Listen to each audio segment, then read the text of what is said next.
Hello everyone, welcome back to the next video. In this video I will show you how to do person segmentation using the vision framework in Flutter iOS application. So here you can see I was able to do it for the first image. I'll rerun my application so that I can show you the output from the very start.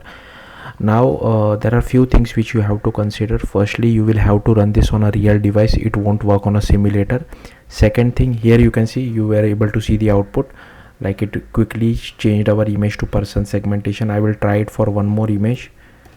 Okay, I think I have image. Okay, I'll just rename it. Okay, let me quickly check what other images I have inside my assets folder. Image 1, image 2, image 3. Okay, so I'll just change it to image 1. I'll rerun my application. So first thing is you have to run this on a real iOS device. Also the vision framework is only available for iOS, so we can't really use it on Android or web. And the third thing is we can't use the image view for of Flutter. We will have to use the UI image view of native iOS. So here is the second output, and I'll show it for one more time. I'll rerun my application.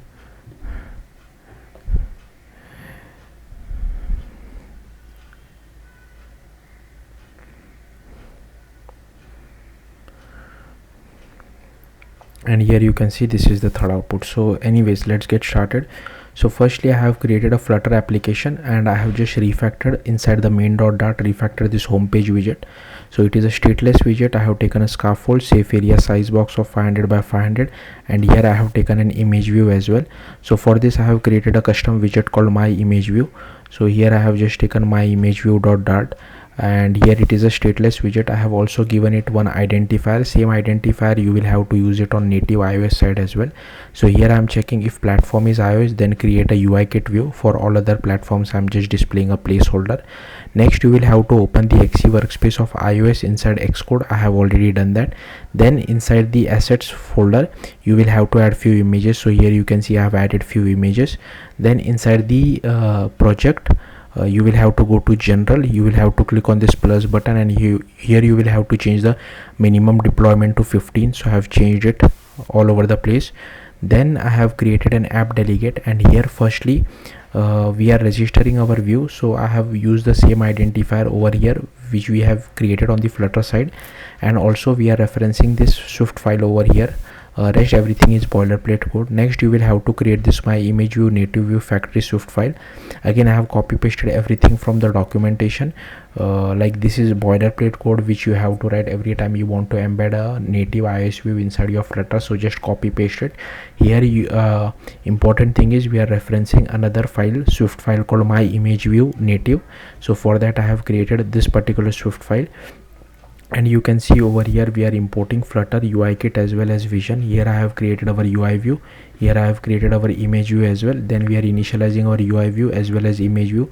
And here I am setting the translate auto resizing as false, adding our image view to our view. Then I have set some NS layout constraints. Here I am initializing our UI image. So don't use this image name. Whatever image name you have added inside the assets folder, use that. And then we are setting the image to our image view. Then we are starting a background thread.